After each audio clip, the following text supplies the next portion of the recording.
ইতিহাসের সেই সময়ে ইরাকের বাবেল শহর ছিল পৃথিবীর সবচেয়ে বড় কেন্দ্র।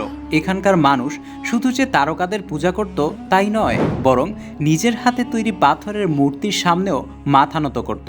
এই পরিবেশে আল্লাহ তার খলিল হযরত ইব্রাহিম আলাইহিসসালামকে পাঠালেন। পিতা আজর ইব্রাহিমকে ডেকে বললেন, বেটা ইব্রাহিম, এই মূর্তিটা অনেক চড়া দামে বিক্রি হবে। বেদনাদায়ক বাস্তবতা ছিল এই যে হযরত ইব্রাহিম আলাইহিসসালামের নিজের পিতা আজর নিজেই এই মূর্তিগুলোর খোদাইকারী শিল্পী ছিলেন। এক ক্রেতা এসে আজরকে বলল, কি চমৎকার মূর্তি বানিয়েছেন, এই মূর্তির জন্য আপনি যে দামই চাইবেন আমরা তাই দেব। আজর খুশি হয়ে ক্রেতাকে বললেন, তুমি আমার মেহনতের সঠিক মূল্য দিয়েছ, এই মূর্তি এখন থেকে তোমার। আর মানুষ সেগুলো কিনে নিজেদের ভাগ্যের মালিক মনে করত। আজর ইব্রাহিমকে দেখিয়ে বললেন, দেখলে ইব্রাহিম, এই মূর্তিগুলো আমাদের ঘরে বরকত নিয়ে আসছে। আল্লাহ ইব্রাহিম আলাইহিসসালামকে শৈশব থেকেই হেদায়েত ও প্রজ্ঞা দান করেছিলেন। তার মন কোনোভাবেই এটা মেনে নিতে প্রস্তুত ছিল না যে এই প্রাণহীন পাথর, যা শুনতেও পায় না দেখতেও পায় না, তারা কিভাবে কোনো মানুষের লাভ বা ক্ষতির মালিক হতে পারে। ইব্রাহিম মনে মনে ভাবতেন, এই প্রাণহীন পাথরগুলো যা শুনতেও পায় না দেখতেও পায় না, তবুও মানুষ এদের খোদা মেনে পূজা করছে। হযরত ইব্রাহিম আলাইহিসসালাম তার পিতাকে সত্যের দাওয়াত দিলেন। তবে এই দাওয়াত কোনো অহংকারের সাথে ছিল না, বরং ছিল অত্যন্ত ভদ্র ও ভালোবাসাপূর্ণ কণ্ঠে। হযরত ইব্রাহিম আলাইহিসসালাম পিতাকে বললেন, হে আমার আব্বাজান, আপনি কেন এমন জিনিসের ইবাদত করেন যা শোনে না দেখেও না এবং আপনার কোনো কাজেও আসতে পারে না? আব্বা, আল্লাহর পক্ষ থেকে আমি এমন জ্ঞান পেয়েছি যা আপনার কাছে পৌঁছায়নি, তাই আপনি আমায় অনুসরণ করুন, আমি আপনাকে সোজা পথ দেখাবো। পিতা আজর রেগে গিয়ে বললেন, তুই কি আমার উপাস্যদের থেকে মুখ ফিরিয়ে নিচ্ছিস? তুই যদি বিরত না হোস তবে আমি তোকে পাথর মেরে হত্যা করব। আমার সামনে থেকে চিরকালের জন্য দূর হয়ে যা। ইব্রাহিম আলাইহিসসালাম অত্যন্ত নরম সুরে বললেন, আব্বা, আমি আমার রবের কাছে আপনার ক্ষমার জন্য দোয়া করব, কিন্তু কি আর করার, হেদায়েত সবার কপালে থাকে না। পিতার উত্তর ছিল অত্যন্ত কঠোর ও নির্মম। আর এভাবেই ইব্রাহিম আলাইহিসসালাম নিজের ঘর ও জাতি থেকে আলাদা হয়ে গেলেন। তারপর উৎসবের সেই দিনটি এলো যখন পুরো জাতি শহরের বাইরে আনন্দ উদযাপনের জন্য জমা হলো।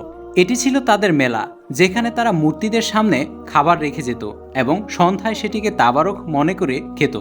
গ্রামের লোকেরা ইব্রাহিমকে জিজ্ঞেস করলো, তুমি কি আমাদের সাথে চলছো না ইব্রাহিম? ইব্রাহিম আলাইহিসসালাম উত্তর দিলেন, না, আমি অসুস্থ। সেই লোকেরা হযরত ইব্রাহিম আলাইহিসসালামকে সেখানেই রেখে চলে গেল এবং দেখতে দেখতে পুরো শহর খালি হয়ে গেল। যখন শহর খালি হলো তখন তাওহীদের সিংহ অর্থাৎ হযরত ইব্রাহিম আলাইহিসসালাম সেই মূর্তিগৃহে প্রবেশ করলেন এবং ব্যঙ্গ করে সেই প্রাণহীন মূর্তিগুলোকে জিজ্ঞেস করলেন, তোমরা খাচ্ছ না কেন? তোমাদের কি হয়েছে যে তোমরা কথাও বলছো না? জবাবে শুধুই নীরবতা ছিল। তারপর হযরত ইব্রাহিমের হাত উঠল এবং তিনি পূর্ণ শক্তিতে কুড়াল চালালেন। দেখতে দেখতে সেই মিথ্যা খোদারা, যাদের জন্য মানুষ নিজের প্রাণ উৎসর্গ করত, টুকরো টুকরো হয়ে গেল, শুধু সেখানকার সবচেয়ে বড় মূর্তিটি ছাড়া। তারপর তিনি কুড়ালটি সেই বড় মূর্তির কাঁধে ঝুলিয়ে দিয়ে সেখান থেকে চলে গেলেন। মানুষ যখন মেলা থেকে ফিরে এলো এবং এই দৃশ্য দেখলো, তখন তাদের জ্ঞান হারিয়ে যাওয়ার উপক্রম হলো এবং চারদিকে কান্নাকাটি ও চিৎকার শুরু হয়ে গেল। লোকেরা বলতে লাগলো, আমাদের উপাস্যদের সাথে এই কাজ কে করেছে? কে সেই ব্যক্তি যে এই কাজ করেছে? ইব্রাহিম যেহেতু সবসময় মূর্তির বিরুদ্ধে ছিলেন, তাই সন্দেহের তীর হযরত ইব্রাহিম আলাইহিসসালামের দিকেই গেল। লোকেরা সিদ্ধান্ত নিল তাকে ধরে নিয়ে আসার, কারণ তিনি এই মূর্তির বিরুদ্ধে কথা বলতেন। তাকে ভরা মজলিসে হাজির করা হলো এবং প্রশ্ন করা হলো, হে ইব্রাহিম, তুমি কি আমাদের খোদাদের এই দশা করেছ? হযরত ইব্রাহিম আলাইহিসসালাম অত্যন্ত শান্ত ও স্থিরভাবে সেই বড় মূর্তিটির দিকে ইশারা করলেন, যার কাঁধে কুড়াল ঝুলছিল। তিনি বললেন, হয়তো এই কাজটি এই বড় মূর্তিটিই করেছে, যার কাঁধে এই কুড়ালটি রাখা আছে। তাকেই জিজ্ঞেস করে নাও, যদি তাদের সত্যি কথা বলার ক্ষমতা থাকে। এই উত্তর তাদের বুদ্ধিকে নাড়া দিল। লোকেরা বলল, তুমি কি জানো না যে এরা কথা বলতে পারে না? তখন হযরত ইব্রাহিম আলাইহিসসালাম বললেন, তাহলে কি তোমরা আল্লাহকে ছেড়ে এমন কিছুর ইবাদত করো যা না তোমাদের কোনো উপকার করতে পারে আর না কোনো ক্ষতি? ধিক্কার তোমাদের উপর এবং এই প্রাণহীন মূর্তিগুলোর উপরও। তোমাদের কি সামান্যতম বুদ্ধিও নেই? যুক্তিটি ছিল সঠিক, কিন্তু ক্ষমতার অহংকার মানুষকে অন্ধ করে দেয়। সত্য মেনে নেওয়ার পরিবর্তে তারা সিদ্ধান্ত নিল যে ইব্রাহিমকে আগুনে পুড়িয়ে মারা হবে। বাবেলের মানুষ তাদের কুফরিতে অনড় থেকে ইব্রাহিমকে শাস্তি দেওয়ার সিদ্ধান্ত নিল। বহু দিন ধরে কাঠ সংগ্রহ করা হলো এবং এমন এক বিশাল আগুন তৈরি করা হলো যা এর আগে কখনো কেউ দেখেনি। আগুনের শিখা এত উঁচুতে উঠছিল যে তার উপর দিয়ে কোনো পাখি উড়ে গেলেও তা পুড়ে ছাই হয়ে যেত। যখন হজরত ইব্রাহিম আলাইহিসসালামকে আগুনে নিক্ষেপ করা হলো, তখন তার মুখে কেবল একটি বাক্য ছিল, আল্লাহ আমার জন্য যথেষ্ট এবং তিনি সর্বোত্তম কর্মবিধায়ক। ঠিক তখনই আসমান থেকে আল্লাহর নির্দেশ জারি হলো, হে আগুন, তুমি ইব্রাহিমের জন্য শীতল ও নিরাপদ হয়ে যাও। আল্লাহর কুদরত দেখুন, আগুন তার নিজস্ব স্বভাব হারিয়ে ফেলল। এই আগুন না ইব্রাহিমের শরীর পোড়ালো আর না তার কপাল পোড়ালো, পড়লো তো শুধু সেই রশিগুলো যা দিয়ে তার হাত ও পা বাঁধা হয়েছিল। মানুষ তামসা দেখার জন্য দাঁড়িয়েছিল যে ইব্রাহিম হয়তো এতক্ষণে ছাই হয়ে গেছেন, কিন্তু ধোঁয়া যখন কেটে গেল, তারা দেখল ইব্রাহিম আগুনের মাঝখানে এমন শান্তভাবে দাঁড়িয়ে আছেন যেন তিনি কোনো সুন্দর বাগানে আছেন। এটি ইতিহাসের সেই মহান মোজেজা ছিল যা প্রমাণ করে দিল যে আগুনও নিজের ইচ্ছায় নয়, বরং আল্লাহর আদেশের গোলাম। আগুন শীতল হয়ে যাওয়ার এই মোজেজা পুরো বাবেল শহরে ছড়িয়ে পড়ছিল। এই খবর সময়ের সবচেয়ে বড় অত্যাচারী ও অহংকারী বাদশা নমরুদের কানেও পৌঁছে গেল। সে অহংকারে মত্ত হয়ে হজরত ইব্রাহিম আলাইহিসসালামকে নিজের দরবারে তলব করল। এই সেই বাদশা যে নিজেকে পৃথিবীর খোদা দাবি করত। নাউজুবিল্লাহ। দরবারে নমরুদ হজরত ইব্রাহিম আলাইহিসসালামকে জিজ্ঞেস করল, তোমার রব কে? হজরত ইব্রাহিম আলাইহিসসালাম উত্তর দিলেন, আমার রব তিনি যিনি জীবিত করেন এবং মৃত্যু দেন। নমরুদ তখন সৈন্যদের আদেশ দিল, যাও গিয়ে কারাগার থেকে দুজন কয়েদিকে নিয়ে এসো। সে দুজন কয়েদি আনিয়ে একজনকে নিজের সামনে হত্যা করালো এবং অন্যজনকে ছেড়ে দিল। এরপর অহংকার করে বলল, দেখলে আমি মৃত্যু দেই এবং আমি জীবন দেই। তখন হজরত ইব্রাহিম আলাইহিসসালাম বললেন, নিশ্চয়ই আল্লাহ সূর্যকে পূর্ব দিক থেকে উদিত করেন, পারলে তুমি একে পশ্চিম দিক থেকে উদিত করে দেখাও। এর উপর নমরুদের কাছে আর কোনো উত্তর ছিল না। তখনই নমরুদ রেগে গিয়ে ইব্রাহিম আলাইহিসসালামকে আদেশ দিল যেন তিনি এই শহর ছেড়ে চলে যান। আর তখনই ইব্রাহিম আলাইহিসসালাম ইরাক ছেড়ে সিরিয়ার দিকে রওনা হলেন এবং তিনি তার চাচার মেয়ে সারা আলাইহিসসালামকে বিয়ে করে সেখানেই বসবাস করতে লাগলেন। এই শহরের মানুষ আর মূর্তি পূজা করত না, বরং তারা তারকাদের পূজা করত। আর এই লোকেরা মূলত রাতে ইবাদত করত, কারণ তারকাদের রাতেই দেখা যায়।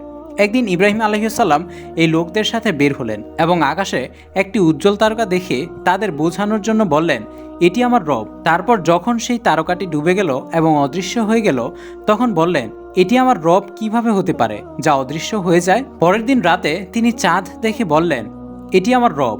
তারপর যখন দিন হলো এবং চাঁদ অদৃশ্য হয়ে গেল, তখন বললেন, এটি রব কিভাবে হতে পারে? যদি দিনের বেলা কারো তার রবের প্রয়োজন হয়, তবে সে কি করবে? আমি অদৃশ্য হয়ে যাওয়া বা ডুবে যাওয়া জিনিসদের ভালোবাসি না। এই কথাগুলোর মাধ্যমে ইব্রাহিম আলাইহিসসালাম সেই লোকদের গভীরভাবে চিন্তাভাবনা করার দাওয়াত দিচ্ছিলেন, যাতে তারা সত্য বুঝতে পারে। তারপর যখন দিন হলো এবং সূর্য উঠল, তখন বলতে লাগলেন, এটি সবচেয়ে বড়, এটি রব হবে। এটি আমার রব, এটি তো সবচেয়ে বড়। কিন্তু যখন সেটিরও অস্ত চলে গেল, তখন বলতে লাগলেন, এটিও রব ডাকার যোগ্য নয়। হে আমার জাতি, তোমরা আল্লাহর সাথে যে শরিক বা অংশীদার সাব্যস্ত করো, আমি সেই সব জিনিস থেকে মুক্ত। নিশ্চয়ই আমি আমার মুখ সেই সত্তার দিকে ফিরিয়ে নিয়েছি যিনি জমিন ও আসমান সমূহ সৃষ্টি করেছেন। কিন্তু সেই লোকেরা তার এত সুন্দর যুক্তি দেখেও কুফরি করল এবং কেউ ঈমান আনল না। তখন ইব্রাহিম আলাইহিসসালাম আবারও হিজরত করার সিদ্ধান্ত নিলেন এবং তিনি মিশরে গিয়ে পৌঁছালেন। নিশ্চয়ই আমি আমার মুখ সেই সত্তার দিকে ফিরিয়ে নিয়েছি যিনি জমিন ও আসমান সৃষ্টি করেছেন। কিন্তু সেই লোকেরা তার এত সুন্দর যুক্তি দেখেও কুফরি করল এবং কেউ ঈমান আনল না। তখনই ইব্রাহিম আলাইহিসসালাম আবারও হিজরত করার সিদ্ধান্ত নিলেন এবং তিনি মিশরে গিয়ে পৌঁছালেন। আর যখন মিশরের বাদশার কাছে এই খবর পৌঁছালো যে এক ব্যক্তি হিজরত করে এখানে এসেছে এবং তার সাথে একজন নারী আছেন যিনি অত্যন্ত রূপবতী ও সুন্দরী, বাদশা তার সৈনিকদের আদেশ দিল সেই নারীকে দরবারে ধরে নিয়ে আসার জন্য। আর যদি এই লোকটা তার স্বামী হয়, তবে তাকে তখনই যেন হত্যা করে ফেলা হয়। ইব্রাহিম আলাইহিসসালাম সারাকে বললেন, এই পুরো জমিনে এই মুহূর্তে আমি আর তুমি ছাড়া কোনো মুমিন বা বিশ্বাসী নেই। যদি সে তোমার আর আমার সম্পর্কের ব্যাপারে জিজ্ঞেস করে, তবে বলে দিও যে তুমি আমার বোন। এটি কোনো মিথ্যা নয়, কারণ দিনের খাতিরে তুমি আমার দিনী বোন। সৈন্যরা এসে সারাকে বলল, আমরা বাদশার আদেশ পেয়েছি যে আপনাকে রাজ দরবারে পেশ করা হোক। অত্যাচারী বাদশাহ হযরত সারা আলাইহিসসালামকে মহলে ডেকে নিল এবং সে তার কুৎসিত ও খারাপ নিয়তে তার দিকে তাকালো। বাদশাহ বলল, আমার সৈন্যরা প্রশংসা তো অনেক করেছিল, কিন্তু তোমার রূপ তো দেখছি তার চেয়েও অনেক ঊর্ধ্বে। সারা আলাইহিসসালাম তখন মনে মনে আল্লাহর কাছে ব্যাকুল হয়ে দোয়া করলেন, হে আল্লাহ, আমার উপর এই কাফেরকে জয়ী করবেন না। হে আমার রব, আমি নিজেকে আপনার দরবারে সঁপে দিলাম। এই জালেম থেকে আমার ইজ্জত রক্ষা করুন। যখনই বাদশাহ সারা আলাইহিসসালামের দিকে নিজের হাত বাড়ালো, তার হাত সেখানেই অবশ হয়ে জমে গেল। বাচ্চা চিৎকার করে উঠল, আমার হাত! সে এমন তিনবার করার চেষ্টা করলো এবং প্রতিবারই তার হাত অবশ হয়ে গেল। অবশেষে বাচ্চা বলল, আমার জন্য দোয়া করো, আমি তোমার কোনো ক্ষতি করব না। অবশেষে নিজের অহংকার শেষ হলো এবং হার মেনে বাদশাহ সারা আলাইহিসসালামের কাছে নিজের জীবন ভিক্ষা চাইল। হযরত সারা আলাইহিসসালাম আল্লাহর কাছে দোয়া করলেন এবং বাদশাহ আবার ঠিক হয়ে গেলেন। সারা আলাইহিসসালাম বললেন, আলহামদুলিল্লাহ, ইয়া আল্লাহ, আপনার লাখো লাখো শুকরিয়া। বাদশাহ শুধু যে সারাকে সম্মানে মুক্ত করলো তাই নয়, বরং নিজের অপরাধের জন্য ক্ষমা চাওয়ার পাশাপাশি তাদের খেদমত বা সেবার জন্য বিবি হাজেরাকেও তাদের সঙ্গে পাঠালেন। যখন সারা আলাইহিসসালাম হযরত ইব্রাহিমের কাছে ফিরে এলো, তখন দেখলেন যে তিনি নামাজে মশগুল হয়ে আল্লাহর সাহায্য চাচ্ছেন। ইব্রাহিম আলাইহিসসালাম নামাজ শেষ করে বললেন, কি হয়েছে সারা, সব ঠিক আছে তো? সারা আলাইহিসসালাম হাসি মুখে বললেন, আল্লাহ সেই কাফেরের চক্রান্ত নস্যাৎ করে দিয়েছেন এবং হাজেরাকে আমাদের খেদমতের জন্য দিয়েছেন।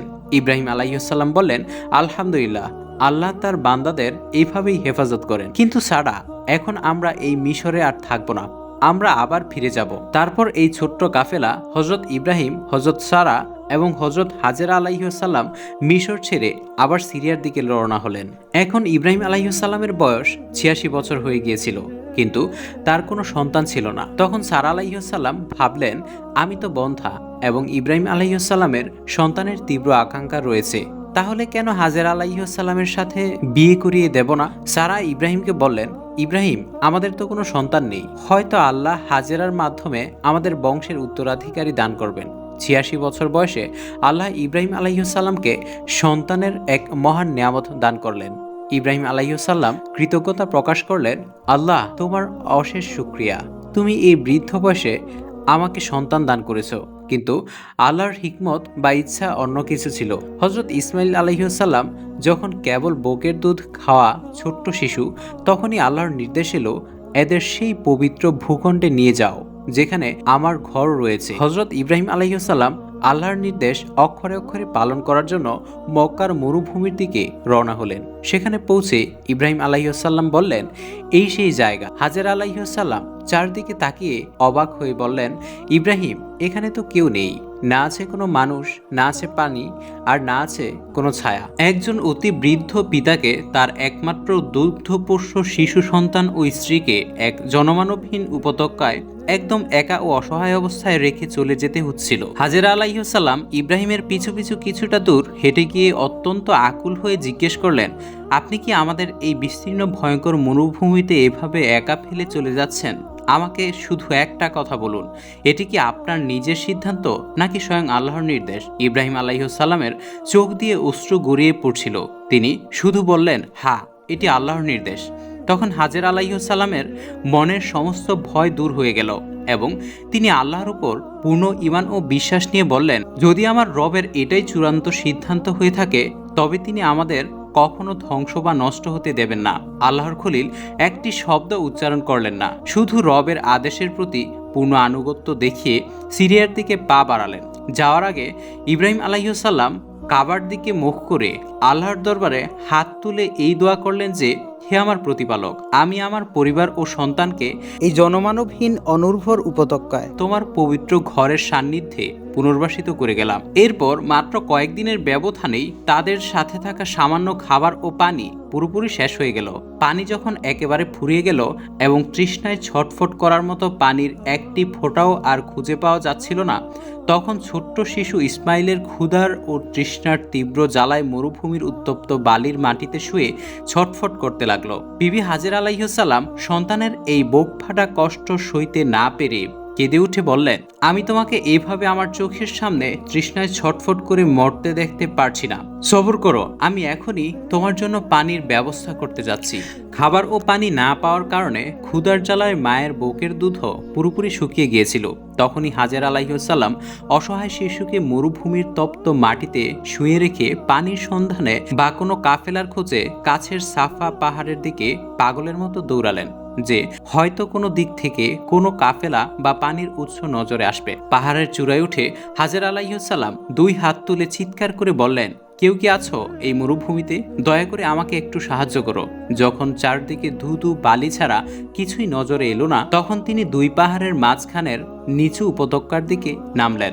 তিনি মনে মনে বলতে লাগলেন, ইয়া আল্লাহ, আমাকে একটু হিম্মত দাও। ইসমাইলের কান্নার আওয়াজ তো আর শুনতে পাচ্ছি না, কিন্তু যখন নিচু জায়গায় নামার কারণে শিশু ইসমাইল তার চোখের আড়াল হয়ে গেল, তখন মা হিসেবে তিনি আর স্থির থাকতে পারলেন না। তিনি অত্যন্ত দ্রুত গতিতে দৌড়ে ওপাশের মাওয়া পাহাড়ের চূড়ায় গিয়ে উঠলেন।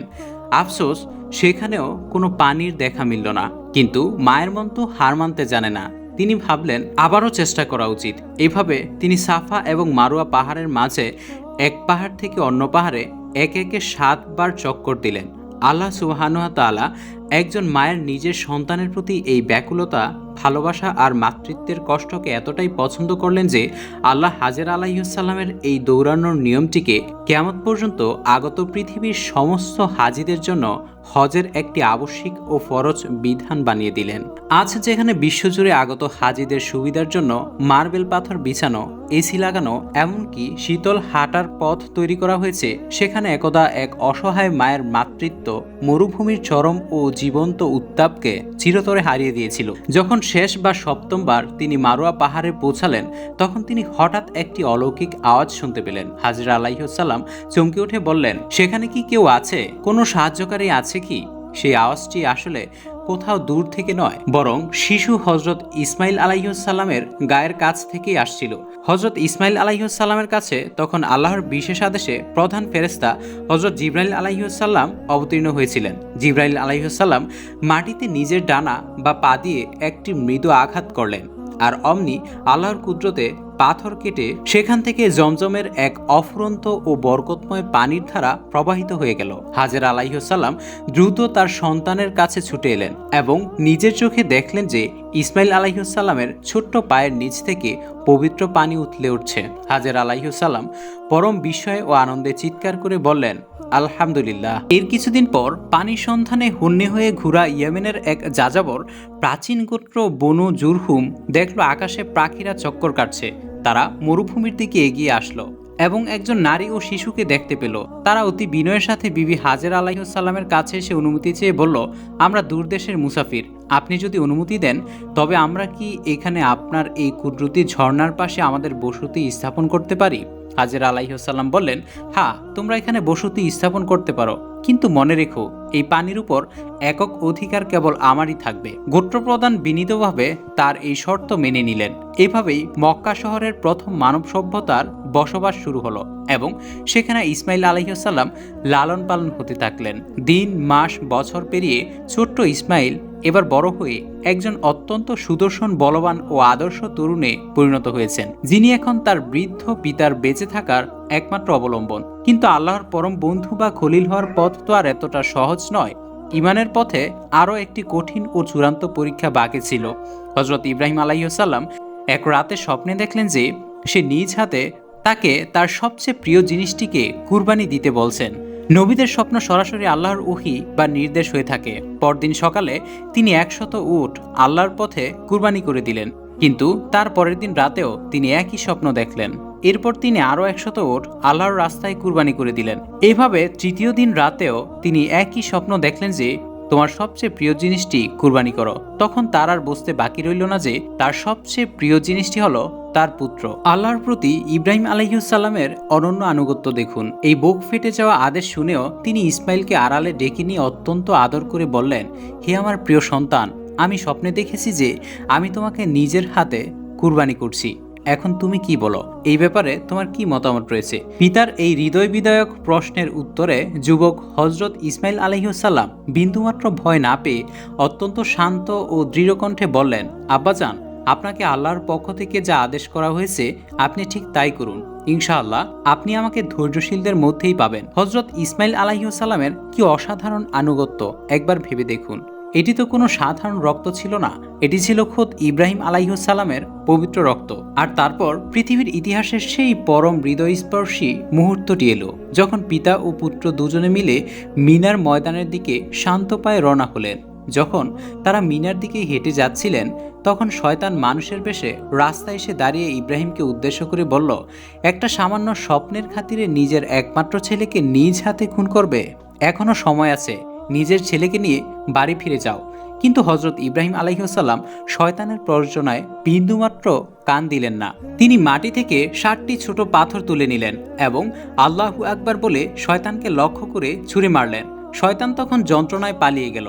এভাবে শয়তান তিনবার তাদের পথ আগলে দাঁড়িয়ে ধোঁকা দেওয়ার চেষ্টা করলো এবং 3বারই ইব্রাহিম আলাইহিসসালাম তাকে পাথর মেরে তাড়িয়ে দিলেন। এটি ছিল মূলত কিয়ামত পর্যন্ত শয়তানকে চিরতরে প্রত্যাখ্যান করার এক প্রকাশ্য ঘোষণা।